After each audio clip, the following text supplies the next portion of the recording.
it's magazine season.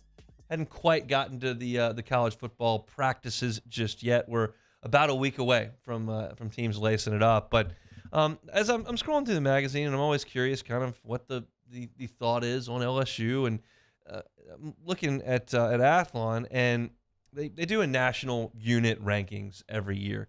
And they go through every position group, and they rank it 1 through 10. And I generally have a feeling as to what groups are going to be very highly thought of in Baton Rouge and what ones may not. And LSU is in the top 10 of 3 position groups. It's quarterbacks, running backs, wideouts, offensive line, defensive line, linebackers, and DBs. And LSU that's 7. In 3 of them, LSU is in the top 10. And as I thought about it, I would have definitely gotten 2 of them right, but the third one I probably would have missed on. And so we'll get to that. I got LSU at number 10 in terms of wide receivers. I would buy into that. I think LSU's wide receiver room is going to be really, really good this year. I have almost no concerns. We got to see Kayshawn back and healthy. We know what he can be at the top. But Jack Besh was great last year. I think he's going to be great again this year. Just does such a good job working the middle of the field, working from the slot. He had a couple big plays down the field, but more of his work is done around the chains than flying down, blowing the top off of a defense. I think Malik Neighbors, I'm going to continue to beat this drum. I'm going to continue to say it until it's just proven wrong. I think he's got star written all over him. And I think some injuries hampered him last year. There were some flashes. It's a crowded room at times. It never quite happened the way that I thought that it would. But I think he's got the ability to be a really, really good wide receiver. Last year, Malik had 28 catches, 417 yards, and 4 scores. I think he can do much, much more than that this year. And then you go to the guys like Jenkins, who's a veteran, who you know what you're going to get from him. You go to Brian Thomas, Chris Hilton. I mean, there are a lot of people that if you talk to those that have been around in the spring and in the summer, say that Brian Thomas has got a chance to be awesome this year. Wouldn't surprise me at all. He's got every tool imaginable that you would need. So, are there 9 better wide receiver rooms than LSU's? I don't know. Virginia's ranked 8th in this thing. I can't tell you one thing about Virginia's wide receiver room, other than it's probably not as talented as LSU's. But we'll see what the production says. But I would have gotten wide receiver. I think that's one of the strongest units on the team. If you would have told me 3 of these are going to be ranked in the top 10, I'd have given you wide receiver. I certainly would have given you defensive line. LSU is ranked as the 10th best defensive line by Athlon in this magazine, and this will be a huge talking point for the next month. If LSU's going to be quote-unquote good, and I realize that's a relative term, but if LSU's going to have a big season this year and win some big games, their defensive line is going to have to be awesome. And it can be. If you were listening to Matt's show yesterday, he talked about that Jaquelin Roy is on a star-studded trajectory, potentially. He kind of emerged late in his freshman year, was very solid last year, at times spectacular, and now in his 3rd year playing football and is going to be an every down player and a starter for this team. He's going to have to emerge as being really, really good. Mason Smith was a freshman last year, made some plays. He's got to dominate at times this year, and he's got every ability to do that, and we know that. And it's a 5-star kid who's a mountain of a human. That is now a year into his college football. He's got to be awesome. You feel like LSU is going to be strong on the edges with B.J. Ojulari and Ali Gay. Those guys are big pieces to this, and the depth is there as well. I mean, Mekhi Wingo was a freshman all-league player at Missouri last year. He's going to be on the inside, probably in the second group.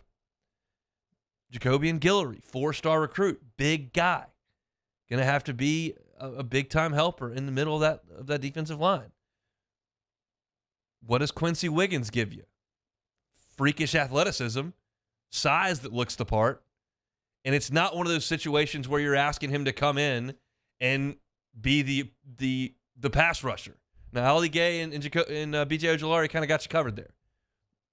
We need you to give us a few snaps a game in some spots that we think you can excel in. One of the worst things that you can have happen to a player is a defensive lineman or an offensive lineman going in there too early and just physically not being ready.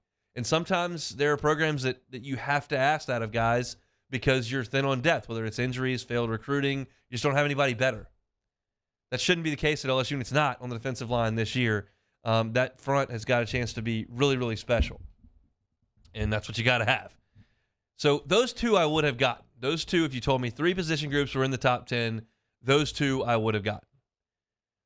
I wouldn't have had linebacker in that discussion. And as you look through this magazine, Athlon does have LSU's linebacker room as one of the tops in the country at number 9. Now, I think they're probably using B.J. Ojulari as a linebacker here because he's listed that way when you go to LSU's team page. And I wouldn't necessarily call him a linebacker. A lot of football has gone somewhat positionless, just like basketball in a way. You got, is it the buck linebacker or the Sam linebacker or the jack position, or what's this safety doing? Is he playing in the box? Or that's a little bit over my head. And maybe they want to classify B.J. Ojulari as a linebacker, and that's fine and dandy.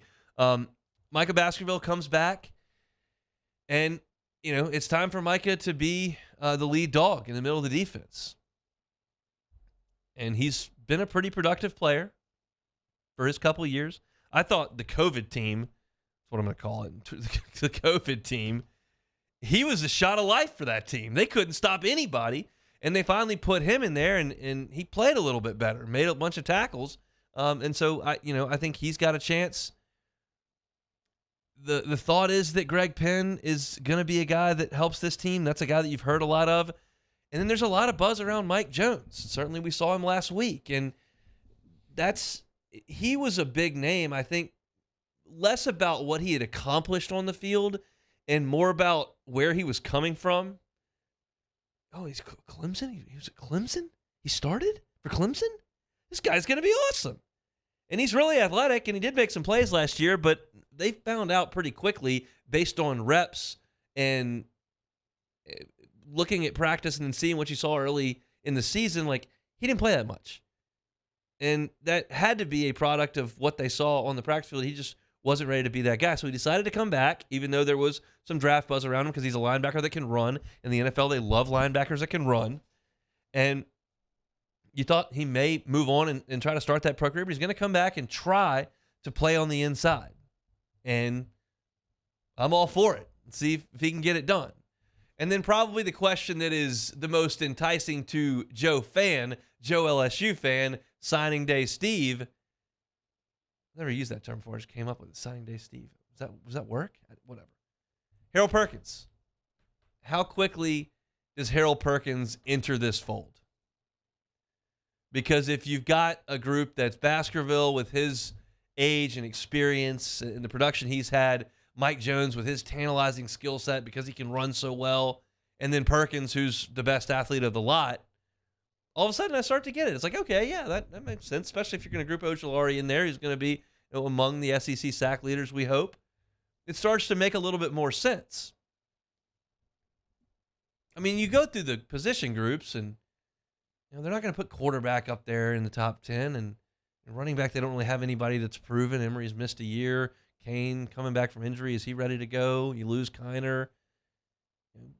Offensive line, now you're going to get transfers from all over the place. You're starting a freshman at left tackle. Like, that's not one that's going to pop. Maybe secondary because you've got the Big 12, all Big 12 player, and bringing in a couple guys who started for Arkansas. You got some depth. And Jay Ward's back.